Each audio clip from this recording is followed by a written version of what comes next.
Just playing my air guitar along with Grey Level there with our opening music. Still love that music. Thanks, guys. Really appreciate you guys up there in Canada. Supposed to be getting back up there at some point, sometime. Supposed to be doing a lot of that kind of stuff, I guess.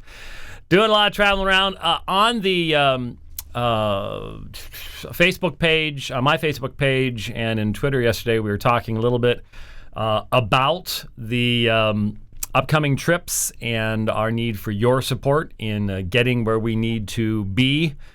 South Africa, Ukraine, London, and maybe popping into Scotland, depending. We'll see what we can work out there. As that's just before the end of the year, and then right after, in January, we've got the G3 conference in Georgia, and the week before that, heading to the nice, warm, sunny climes of Norway. Still wondering how that works in January, but obviously people live there in January. It's just going to be a little bit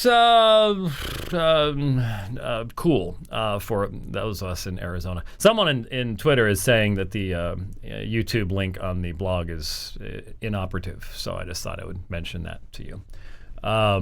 Seemed to work for me, but could be something blocking on their end for all I know. You're on it, huh? Okay. I don't know. He's working on it. Real quickly, we want to have some commentary on the subject that we were addressing yesterday from the Dawah is Easy folks. And there was something. What was the other thing I was going to mention? Oh, yeah, duh.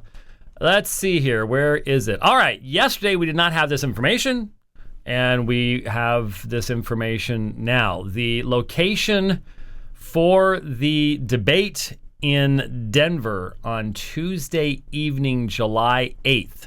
All right? If you're in the Denver area. Now, I was just informed there might be about 100 room for 100 people there. So we'll see. We'll see what kind of interest there is. But 6:30 p.m. start time. And it's at the Brown Palace Hotel. Brown Palace Hotel, 321 17th Street, Denver, Colorado. 800-321-2599. I will try to get that over to our master of graphics, and maybe we can put something together. But the debate on open theism will be at the Brown Palace Hotel on Tuesday, July 8th. Myself and Bob Enyart. 6:30 to 8:45 p.m. is the time frame. And if you are in the Denver area and you decide not to come out, I'll never talk to you again. I've changed my goatee. No. My trip to Ukraine should include some time in Germany. Yeah. Well, I don't know. The trip to Ukraine will include 2 weeks worth of teaching this time. There, Nick. So you need to. I hope you're up for that. That was Brother Nick in Kiev there, and poor guy. He's going to have to end up translating me for like 3 solid weeks in 1 year. That's enough to age any man. And Nick's getting a little older, Nick. Now, Nick, I started running while I was out there, and I've kept running. I'm not running as much right now because I've got the big rides coming up, but I've kept running. And so, what was Malish? Malish, is that the name? I think it was Malish. The dog, the guard dog, is going to have to be put away very regularly. 1 week. Well, I haven't gotten an invitation from them, so you may know where I'll be. Well, you got to arrange this with the folks at EBTC, man. That would be a lot of fun. But yeah, and you'll be teaching in English. Maybe this is new stuff that I didn't know about. Who knows? Well, we will see. We will see. But Nick is informing me of things live here on the air about the trip to Ukraine. But yeah, Malish misses me. Yes, Malish was the guard dog at the what? You fixed it. Good. It is fixed. It beeth fixed it. So you fixed something on the blog so that people can now be watching live. Yes. So okay. It now worketh. It worketh. So, I'm not sure. Did you have a King James only guy call you this morning or something? I don't know what's going on there. But that was yesterday. You know me. It's, so it's a memory thing. I'm just now remembering that conversation. So no one's been able to watch up until now, unless they went. Oh, to if YouTube. they went over to YouTube and got on our channel, they could watch live. But okay. now they can watch live in both places. Oh, live. Okay, whatever you say. They can listen live too. Anyhow, what I was telling Nick is, Nick, you're not getting any younger. I think you should be planning to run with me, because I'm going to run the mornings a lot longer than I did last time. I'm going to have my shoes. So I'm just saying, unless we're snowed in, I'm old enough to be your father, and if I can outrun you, that's not a good thing. So, and maybe we can leave Malish off the leash, and we can see how fast both of us can run. Okay, so the N-Yard debate, remember, Tuesday the 8th, we'll try to get Micah to put something up. I'm sorry, Hasim, son of Ramallah, Prince of Graphics, will put something up, and we're looking forward to that. I believe I did some more study on that this morning on the ride. Okay, William, by the way, if you're standing by out there, go ahead and if you want to call in this morning, you said you'd have an interest in doing so. So we'll wait for William to give us a call, and while we're doing that, evidently some of you challenge accepted. Mick says the challenge is accepted. Good. He's taller than I am, so he a lot longer strides. But you better. I may not be fast, brother, but I just keep on going. I'm like the ever-ready bunny. I just steady wins the race, right? Not normally, but it certainly keeps you going. So anyhow, I guess I tortured a number of people yesterday by playing that wonderful video at the end of the program. Okay, do I really need to say much about that? Pull it up a second. Let me show you. This is right at the beginning of the video. And notice what it says at the bottom. It says, "Please note that Christians say Jesus is God. Born-again Christians say Jesus is 100% God and 100% man, which does not make sense!" Exclamation point. All right? So there you have it right at the beginning of the video. Now, anybody who is going to try to reach out to Muslims. Now, first of all, I would wish that people who are doing Dawah on the streets in London would have run into so many well-informed Christians that they would have some understanding. But it is my experience that 98% of the Muslims with whom I've had interaction really don't have any interest in knowing what the people of the book actually believe. That's just my experience. And I would say a large portion of Christians don't really have a whole lot of interest in knowing what Muslims believe either. So I guess it goes both ways. But you would think that but the difference is that Christians who do, quote unquote, apologetics, street ministry, street preaching, things like that, have a real interest in accurately understanding what Muslims believe. That's my experience. And that's why we try to very accurately explain what Muslims believe to Christians so they can have respectful, meaningful conversations. It's not my experience with Islamic apologists.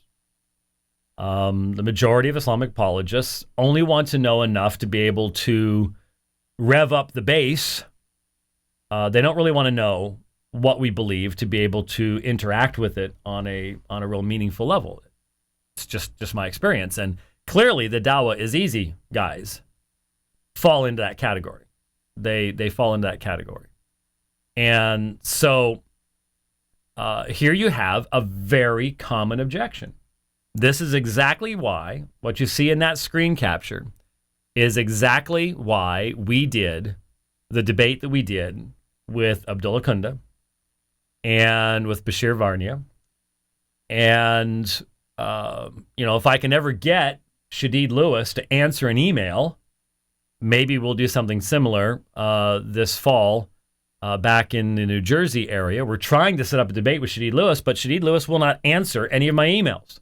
I've sent 3, and I keep saying, need to hear back, please reply. And I'm evidently not very high in the priority list. So anyway, if you're out there, Shadid, or someone who knows Shadid, trying to get hold of you, Shadid, need to communicate with you. So maybe you could respond. Anyway,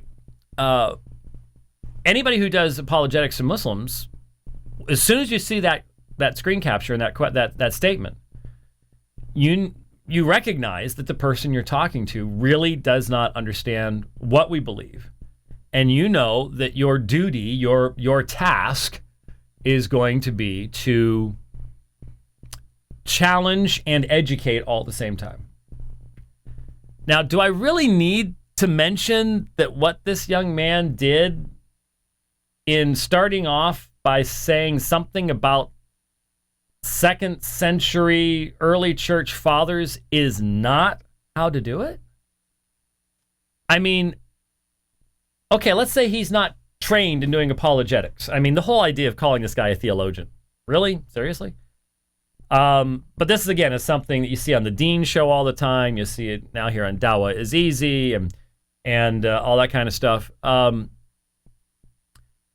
There's a tendency to exaggerate just a little bit as far as that is concerned. And so we've got this guy, and he's obviously taken a couple of classes, and he's asked a question about the deity of Christ, and you start by talking about 2nd century patristic writers. Now, I'm not saying there isn't anything interesting to be found in 2nd century patristic writers. There is. Ignatius, early 2nd century, very early 2nd century. Incredibly deep and high doctrine of the deity of Christ. Okay. That works. But you've got a guy standing there with a microphone and a camera in your face. And he's already demonstrated he really doesn't understand. You don't go there. You want to lay a foundation. You want to communicate. And you want to communicate in some way this guy can understand. So do I really need to say that this guy, whoever he was, totally missed the cues as to how to effectively communicate with someone? And then secondly, as a result, let's seriously ask the question. This guy allegedly starts speaking in tongues? Do you really think the Holy Spirit of God inspired this young man to start speaking in tongues so that the gospel would be mocked? I thought, well, of course, I believe that the gift of tongues had a specific purpose. At least that's what Paul says it did. And that purpose had to do with the judgment on Israel. And so, as you all know, I'm a cessationist when it comes to that particular issue. But let's lay that aside for a moment. Let's say you believe in the continuing validity of the concept of tongues. You can't possibly argue that that was tongues. Of course, I'm not sure how you can tell the difference between that and what's proclaimed to be tongues on TBN every day. Wasn't any difference, was there? It's some kind of incomprehensible utterance. But you're not going to... Would anyone really argue that that was tongues? That was the Holy Spirit that makes this young man all of a sudden become hyper-emotional, break out in gibberish, and then walk away from the Muslims, so they're going, We win. Now, don't get me wrong. The victorious claims of the Muslims, that's not the issue. I mean, I've been in situations with people from all sorts of different religious backgrounds where the level of conversation dipped below the pearls before swine level, and that's pretty low for me. I mean, there's only one thing that, if you want to stop a conversation with me, it's pretty easy to do if you know how to do it. But generally, if a person hasn't become abusive or profane, stuff like that, it takes a while to get down to that level because I want to err on the side of grace. But there are times when it gets below that level and it's like it's time to walk away. And if the person just won't stop talking, then they will normally do the see you can, and you may have answered their question 47,000 times, and they're just not interested in listening to you. Okay, I understand how that happens, but that's not what was going on here, at least not from what we saw. And I guess the full version of this is online. So, all right, no, I'm not going to invest 45 minutes in listening to that personally.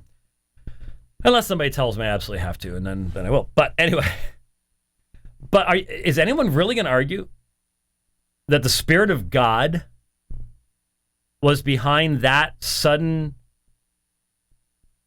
utilization of some alleged gift? Seriously? Resulting in someone's... that actually short-circuited the presentation of the gospel. So how could anyone argue that the Spirit of God was the one that did that? That the Spirit of God inspired this particular experience and felt that this was the right time. I mean, there was no testimony to the Muslims there other than you're running away. You can't answer the questions. Now, I know it was happening. Here's this young guy. He's getting challenged. I've seen it 1,000 times before. But don't blame that on the Holy Spirit of God. There's another faux tongues experience right there. Don't blame that on the Spirit of God. And yet there could be a lot of people who watch that and go, "Oh, yeah, that's how to do it. That's how you respond to it." So you'll notice. Let's just play a couple things here. And again, William, wherever you are out there, you said you're gonna call in, so feel free to do that. Let's hope he's not functioning on college summertime time, which means sleeping in, right? I wouldn't know because I was married and working, and things were different back in the old. Back today's my 32nd wedding anniversary. You didn't? Yes, congratulations. Thank you. I'm not sure what you're congratulating. 32 years? Yeah. In this day and age? She's the one to put up with me. So. Well, there is that. Yeah. Mm-hmm. So. You should be saying congratulations or my sympathy or something. I've mentioned how much you were graced many times before. Well, especially when you were president of the Bachelor to the Rapture Club. Yeah, well, I gave that because you kept saying that from your perspective, God had mercy on me because He knew that I couldn't. You couldn't handle it. Couldn't handle it. No way. No. Couldn't handle it. No. So I was 19. She was 18. That's a whole lot earlier than people do it these days, and that means I've got a grandchild and still have my eyesight to see her. So that's pretty cool. But yeah, 32 years these days is pretty. Well, even Summer used to say. She would go to work and she'd talk to her coworkers. And my wife would go in, and they're, "Who's that? Is that your sister or something like that?" No, that's actually my mom. That's your mom? Really? Wow. And then the conversation would come up, and so how long are your parents? Oh, 30 years. 30 years? And the sad thing is, most of those people just didn't know anybody that had been married that long. And that's a shame. That's a absolute crying shame. But then again, I'm a man and she's a woman. And so that's another good thing anymore. Because it ain't going to be long. It is not going to be long. I maybe even June of next year, because that seems to be when the Supreme Court decisions come down. Maybe even June of next year, it'll be forced. Well, when we say forced upon us, it will be made the law of the land. But woe to the land whose law is immoral. You know, that's not going to mean it's over with. Did the abortion debate end with Roe v. Wade? No, for most people, it only began with Roe v. Wade. And if anything, my hope and prayer is that once we hit bottom and you've got polygamy and you've got everything, people will look at that and go, look at the results. Now, that will require work of the Spirit of God. And yeah, that's granting always crossed my mind a number of times, just like, come on, people, can you not look around and see what's happened to our society? No. And yet you look at, they will look back at the society in the 50s and they mock it. Oh, they do. They do. And they do. That's not to say that everyone was sinless in the 50s, no, but no. There's this mindset that, you know, we're always the smartest folks, and this revolution has not been to our benefit by any stretch. Not by any stretch of the imagination. I try to tell young people that all the time. I apologize. My generation has stolen the best of life from you. Not only indebted you to your eyeballs but I've stolen the best of life from you, because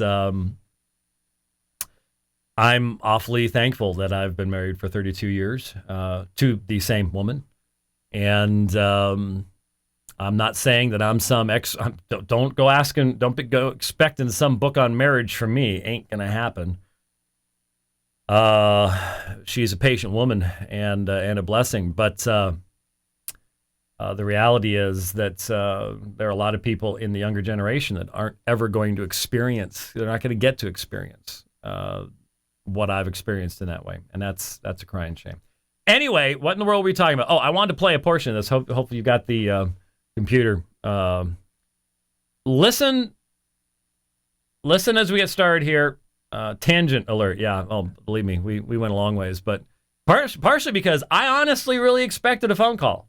I expect a phone call, right? I mean, he called in yesterday, and you said he was he very revved up, very excited, wanted to get on right away, just had to talk to you, and I told him, look, 10 sharp, be on the phone at 10 sharp. Well, and he's like, Arizona time. I'm like, yes, Arizona time, 10 sharp. Okay, so what's the probability that at 11 the phone's gonna ring right as we're wrapping things up? Well, you know, we have a latitude that a lot of people don't expect. No, I don't. Oh, okay. Not today. I've got packing to do and stuff like that.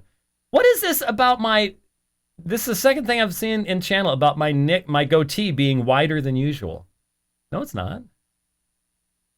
I got nothing. My wife asked me to grow the whole thing out wider, but that was like 4 months ago. So I don't know what this is. Maybe it's a camera angle or the lights or something. Well, I did move the cameras around. I did open up the light. You keep messing with stuff. Yeah, well, I'm the guy that, you know, the Super Bowl keeps messing with the color on the TV to get it just right, and everybody finally yells at me and says, sit down. So I just have to mess with things. Oh, I just noticed that little something you're doing. Okay, all right, I got it. The what? A little something you've been doing. Don't worry. Oh, okay. You finally saw it. Yeah, well, it took me a little while. All right, now you're starting to get it. I get it. Yeah. But the question is, will anybody else get it? One person I saw on channel saw it. Oh, did they? Yeah. Okay. All right. Cool. Anyways, we're making the podcast people feel unhappy now. So let's listen to, even Figgy thinks it's wider. No, it's not. I don't understand that. Dr. Oakley's Guide to a Long and Happy Marriage. Find a woman who will put up with you for many years. The end. Yeah. Amen. That's pretty much, yeah. Mm-hmm. Yep. There you go. All right. Let's listen to this. Clearly well knowledgeable. And while you were setting up the camera, you said you're a student of theology? Yes. Okay, so you're a student of religion. Religious studies and theology. Religious studies. Religious studies and theology. You're a theologian. That's brilliant. So nice to have an expert. Does he really think that this young guy is an expert? I mean, really? Honestly? Come on. What if we went out and did the same thing, and we found some young student at the local mosque and presented him as an imam, as a sheikh of Islam. And then, look, I can throw questions. And any Muslim in the audience who's watched any of my debates knows I know enough about Islam that I can throw all sorts of tough questions at an uneducated young Muslim and make him look silly. What does that accomplish? That's sort of what, is this Dawah is easy, or Dawah can be made to look silly? Because, well, anyway. To talk with for a change. For a change, I sensed a little bit of sarcasm in the man's voice at that particular point in time. And your name is Daniel, okay? And you preach the message as well of Jesus, of the message of the gospel. You're a preacher? I'm an evangelizer. Evangelizer means to give dawah, to spread the message. The question. Now, it's interesting, for those of you who are not familiar with this, and I'm assuming that most people are, but we have new listeners and viewers all the time. I do want you to understand, Dawah, when it says Dawah is easy, Dawah is calling to Islam. And there are different stages of Dawah. What is interesting is that Dawah encompasses concepts and activities that in Christianity we tend to inappropriately separate. So I actually sort of like the terminology, because Dawah includes apologetics. What we would say, Dawah is evangelism and apologetics together. Now, obviously, I see apologetics as the sort of the flip side, the reverse side of evangelism. They're intimately connected. You can't have one without the other. You're not really doing apologetics if you're not calling to the gospel and all the rest of that kind of stuff. But in Islam, you don't really differentiate. There is a calling to submission to Allah and to his prophet, and a recognition that there is a need to answer objections in the process. And so, like I said, there's just different levels of dawah. For most Muslims, there is the giving of the witness in public like this, up to a certain point. And jihad does actually become a part of dawah later on down the road. So that comes into, and we unfortunately see that a lot in the world today. I'd like to ask you is that, Daniel, do you believe Jesus is God, or do you believe Jesus was somebody sent by God? There you have the key question, which just got too small to see. Do you believe Jesus is God, or do you believe Jesus was someone sent by God?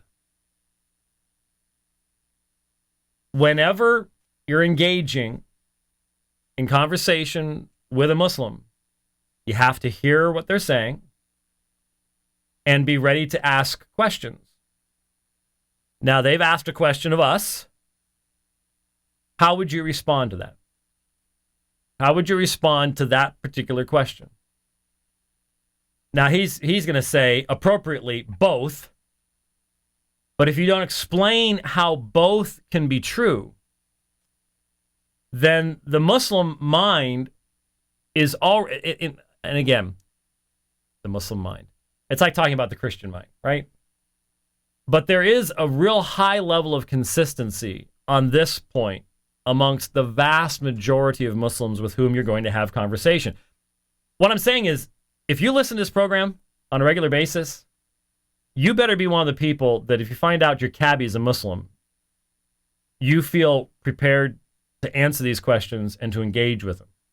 That's what I want. I mean, I would feel terrible if there were people who listen to this program regularly and you know everything there is to know about Calvinism, but you're too scared to talk to a Muslim. It means I'm wasting my time and yours. So, in this situation, I'm trying to be very practical here. Very practical. In this situation, you must understand that for the majority of Muslims, there is an attitude that basically says, you're a kafir. You're an unbeliever. K-A-F-I-R. Not that. You're a kafir. You're an unbeliever. And you really don't have anything to explain to the Muslim. The Muslim doesn't need to learn anything more about what you believe. And they're not really interested in learning more about what you believe. And they think that they have a higher authority as to what you believe than you are. And that's the Quran. Here's one of the major problems. The author of the Quran didn't know what we believe. There are fundamental misunderstandings on the part of the author of the Quran in regards to the Christian faith. Okay. How do you get past that? Especially with a microphone and a camera in your face. Well, you're going to have to respectfully learn how to answer questions while asking questions. And this is a skill that honestly does take practice. And not everyone is equally capable of engaging in this kind of conversation. I fully understand that. And I realize that there are certain Muslims that some of you might have more opportunity to reach than I will, and vice versa. But maintaining control of a conversation normally requires a person who's willing to interrupt someone else, who understands pacing, knows when to start speaking when someone else is speaking at the point where the other person is more probably going to stop rather than and not necessarily feel offended by that. There are certain skill sets that you develop over time along these lines. And you have to be able to multitask. You have to have a goal in mind. This interviewer has a goal in mind. He didn't go into this interview to find out what this guy believed. He already thinks he fully understands what this guy believes, and it's his intention to demonstrate that what this guy believes is incoherent, inconsistent, and indefensible. That's his entire purpose. And if Daniel here, I guess was his name, isn't aware of that, then he's being naive, going right into it. But anyway, the attitude, you see the I'm easily interrupted today. There was someone in channel just had Jehovah's Witnesses at my door, and they knew who James White was. That doesn't surprise me. I just remember the Mormon missionaries who we met with one time, and the guy looks at you and says, "You actually exist?" We always thought you were a legend. I'll never forget when they passed my picture around amongst the missionaries, and I was at somebody's apartment waiting for the missionaries to show up, and I was looking out the window, second floor, and they rode by on their bikes, looked up, and kept going. Rode to the local Circle K, called the guy up and said, "We'll talk to you, but not if he's there." So that's interesting. Anyway, see, the camera's right there, and the chat channel's right there. So it's a look squirrel type thing for me. Sorry. Shiny, blinky, funny thing. Yeah, shiny, blinky thing. It's the way we are today. It's just sort of so. Anyway, vast majority of Muslims have the idea that they already know what you believe and why it's wrong, and so trying to control a conversation while asking questions is not easy, because once you ask a question, you got to shut up. You've now handed the microphone back to the other person. And so it's actually the same skill set that you have to use in a debate. I actually listened to my debate with Dr. Sanders this morning on my ride. It had been a while. And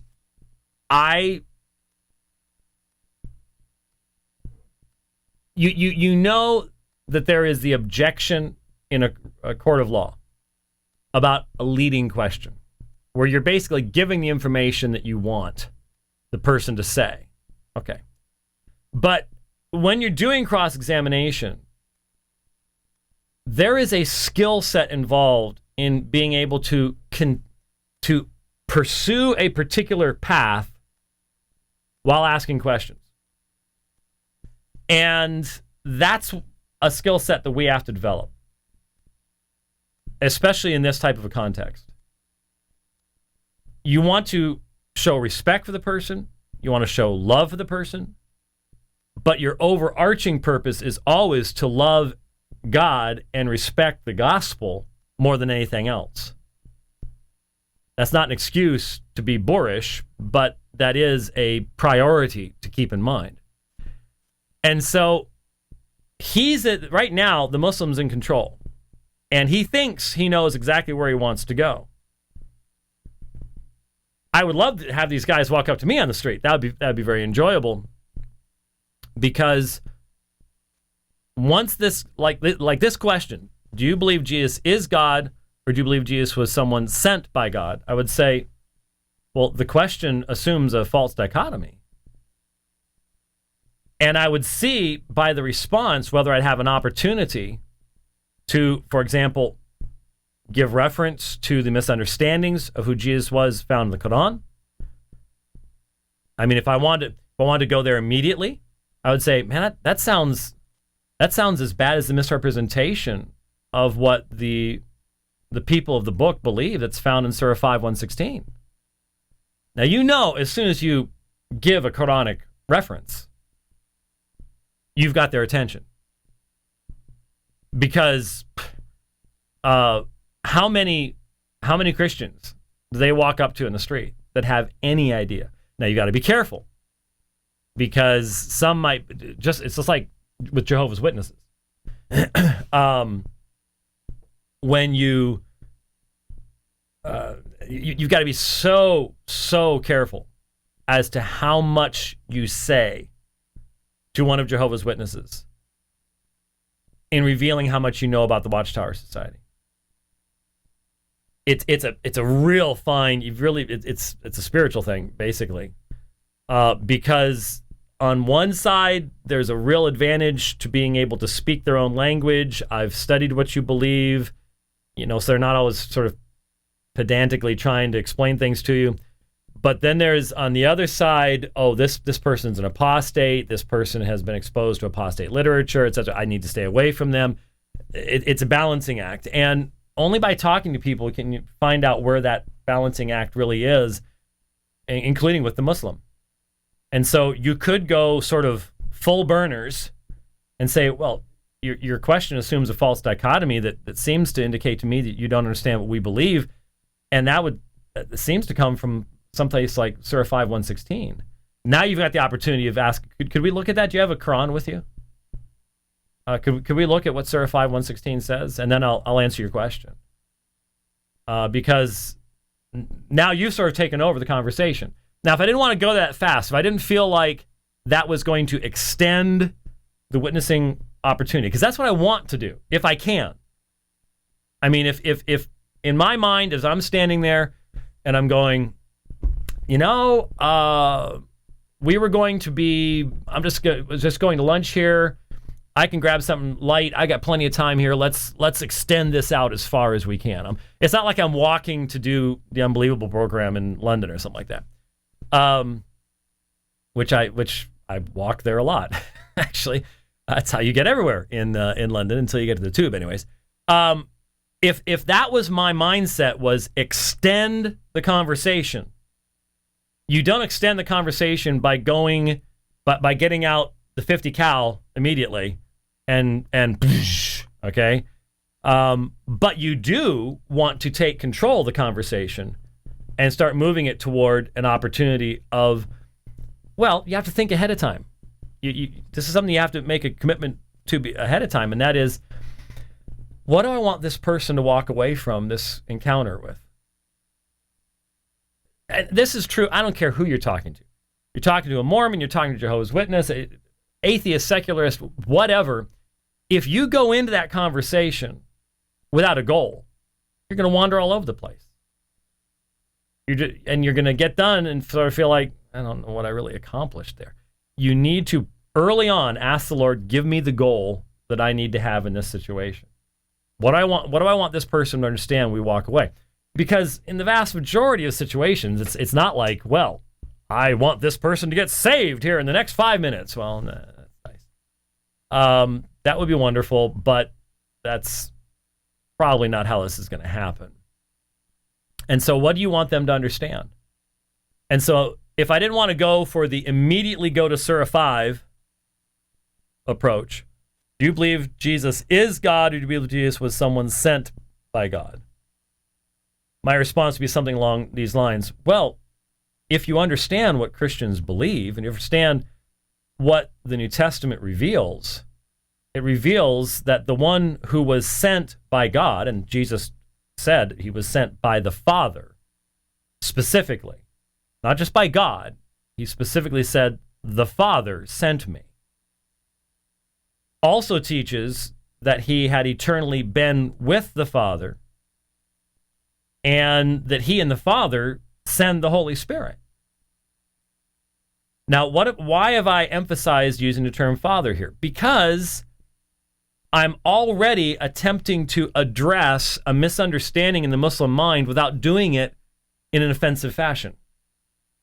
It needs to be addressed because you've got to understand the Muslim, the Jehovah's Witness, assume Unitarianism. They don't prove it, they assume it. And so Jesus can't, that's why this whole key question is considered to be a key question, because it's based upon the assumption of Unitarianism. Jesus can't be God and then send himself. Now, what's the assumption in the words I just gave? Unitarianism. The term God, once we look in the New Testament, we have the Father is described as God, and the Son is described as God, and the Spirit's described as God, and these persons are differentiated from one another, and so they're not functioning on the basis of a meaningful knowledge of the New Testament.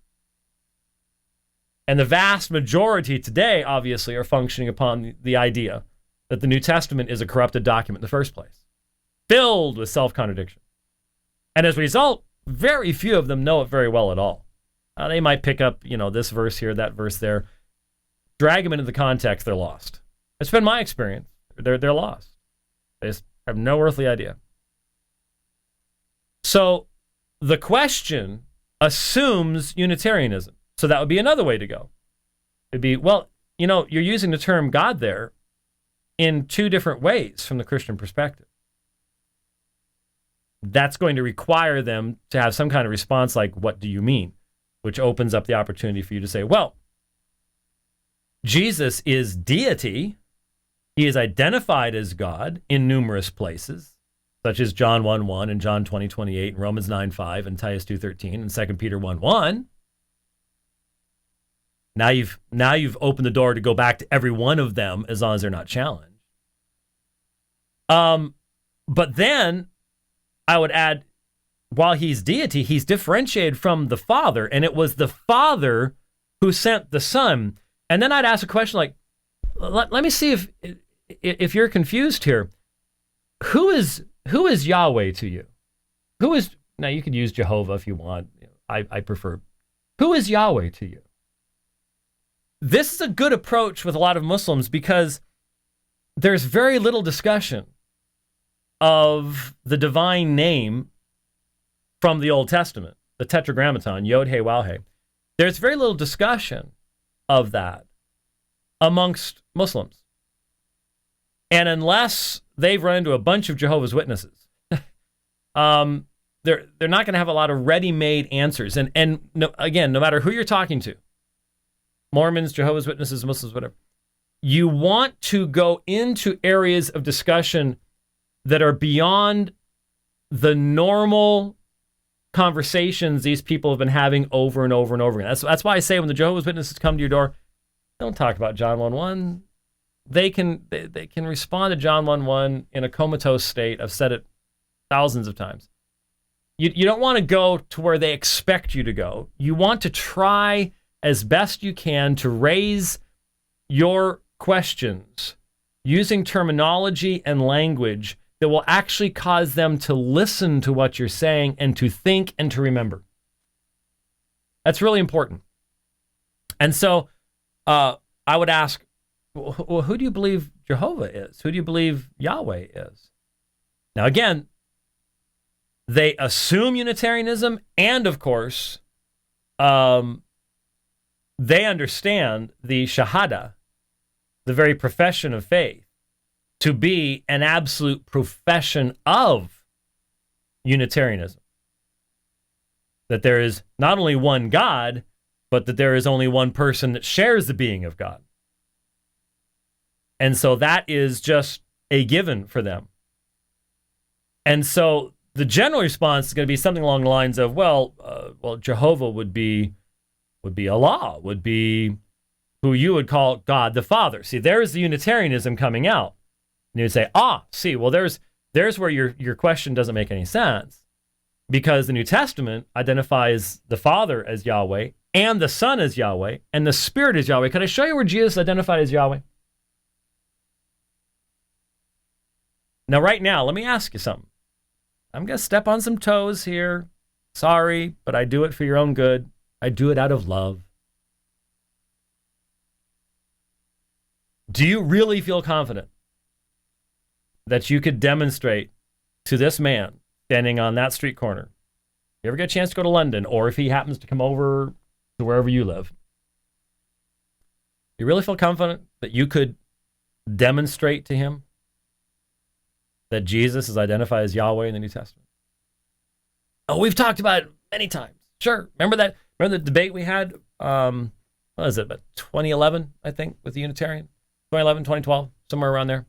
It ended up prompting the 3.5 hour Christology thing that we did and all that kind of stuff. The information's out there. Forgotten Trinity, whole chapter. But you were walking to an appointment someplace. You were walking to lunch. You don't necessarily have your notes with you. Do you feel confident you can do that? I hope you do. You say, oh, come on, James, we don't live your life. I live a regular life. Yeah, but don't you think the Lord would be glorified in your being prepared to do that? Don't you think your readiness, conviction, willingness to be used, confidence would be much greater? I hope you'd be ready to say to that Muslim, could I show you? Now, most people know the two primary texts I use along these lines. It's interesting. I'm again disappointed that William didn't call in today, but I was going to use this as an example if we had our conversation, which we'll have to have some other time, I guess. But I normally will either go to Psalm 102, 25 to 27, and then demonstrate the utilization of those words of the Son in Hebrews chapter 1, verses 10 through 12. Or we'll look at John chapter 12, verses 39 through 41, and then make the application, given that that's citation from Isaiah 6, whose glory was it that was seen, so on and so forth. So, but are you ready? And believe me, if you could actually spend just a few moments talking with this gentleman and showing him from the scriptures that Jesus identified as Jehovah, he's not heard that. That's not what he's accustomed to. And you have completely taken control of the conversation. So there's just a hope. And again, I emphasize this. This has sort of been the teaching session with James program, but I emphasize this all the time. I don't care if you're talking to a Muslim or a secularist. Now, there's a lot of secular Muslims. You have to think presuppositionally. You have to hear the question and recognize what the false assumptions in the question are. Bring that up on the screen again. When you see a question like this, Do you believe Jesus is, notice they've bolded, is God, or do you believe Jesus was someone sent by God? Bold of sent as well. The first function of your mind needs to be to analyze the question and to be able to recognize where the false assumption has been made. It's just, I don't care who you're talking to. This is a fundamental skill set to be able to communicate effectively and to maintain control of conversations. People who went out with us years ago to the Easter pageant and the temple would often ask, how come you control the conversations you're in? And mine just go all over the place. And the response to that is, I think presuppositionally. I hear the objection. I have a goal that I'm pursuing. And I craft my response to the problem in the question in light of where I'm trying to go with this particular individual. That's not always easy to do, but it is necessary. It's important to do it. All right, let's listen to a little bit more here. You're a preacher, you're well knowledgeable, you're a theologian, student of theology. So what is the position of Jesus? Is he God, or did God send him? Well, I have to ask you, do you want me to answer that theologically? And when I say theologically, do you want me to present this evidence from the Old Testament and the New Testament, or the Old? Dude, we're not impressed. Too much time in the classroom, not enough time in the street. Okay? Nothing wrong. I mean, I can't sit here in this seat having spent as many hours as we have talking about Old Testament prophecies, New Testament fulfillments, deity of Christ, theology, early church history, and I'm not saying there's anything wrong with that at all, but you've got to prioritize. There's a unbeliever standing in front of you with all sorts of misunderstandings and a camera in your face. Now is not the time. I was going to say, before you ran that clip, what you were talking about people, and I've been one to stand there and marvel at how you are able to answer and keep control of those conversations. And I realized a long time ago, there's something where you're a little rare here, and maybe it is the way I was brought up, and I find you're able to tune in to listening to that other person, and there's that multitasking factor I'm just not geared for. It's hard for me to listen that closely while at the same time knowing, okay, this is where I want to come back and address that directly. Right. And I think that's what I see here is a guy who's stunned by the question. He didn't really listen to the question, and he's trying to come up with some kind of a response, and this is what we get. Yeah, and I will also throw in that some of the blame for this ends up on the Muslim who has obviously inappropriately tried to elevate this guy and put a bunch of pressure on him. Well, it's not an honest exchange. This guy's deliberately trapping him, and he's building up the case to do the trap, to spring it. Well, and unfortunately, the fellow fell into it far too easily. But no, I recognize debate's not for everybody, and street witnessing isn't for everybody. And if it's just not within your capacity to listen and talk at the same time with someone on that level, then you want to engage more in natural conversations over the back fence with neighbors, things like that. I understand that. But if you're going to be in this situation, That's how you control the conversation. Is you got to hear, got to have your directions, what goal you have. We continue on. Testament or the New Testament. Okay. And what I would say to you is this, Daniel. Would you like me to present this historically as well? Okay. If I said to you, for example, if I saw... Okay. Obviously, Daniel just finished church history and wants to show off that. That's I'm sorry. I hope he's a brother in the Lord and he's learned from this situation. But that's not how. No, that's. I'm not really certain about the response he gets here, though. Or somebody, and I said to you, "Is this a man?" And you know, if for example, if you asked me, okay, now no, it's hard to read the bottom line there because it wasn't edited real well.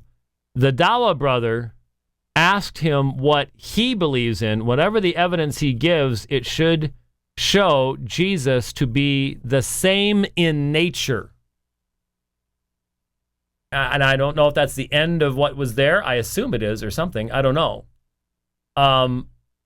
But the same in nature to whom? You know, what's the assumption here? Unitarianism is going to be there. Just got to see that. But I guess that's they're providing this as sort of like a little training thing themselves, which I understand. That's fine. is this a man standing here, or is it something else? And I said to you, would you like me to answer this theologically, or from the Quran, or from the Hadith, or from the old message, or the new message, or historically? It doesn't make sense. I mean, a man is a man. You know what I mean? Or for example, if I said to you, is it day or night at the moment? And you said to me, shall I answer it theologically or historically? It's, you know, it's just, is it a day or night, or is it a man or a woman? Simple question, is he a man or not? That's the point. Is Jesus a man? Yes. Jesus is not a man. Okay, immediately heresy from someone who will then speak in tongues later on.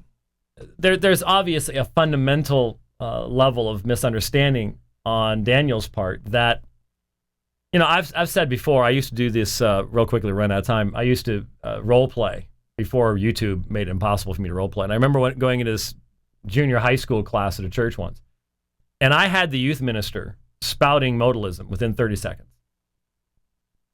Just that easy. Just that easy. Now you've got Daniel denying the reality of the incarnation. Why? Because he was presented with an inappropriate question that assumed, and this is something Christians do all the time, they allow the person attacking the faith to define the terms and end up being backed into a corner that they didn't need to be defending in the first place. Didn't need to be defending in the first place. So anyway, I was only going to make a few comments on that because we had been promised phone call today. But hey, who was it on Twitter that said to me, it was Stephen.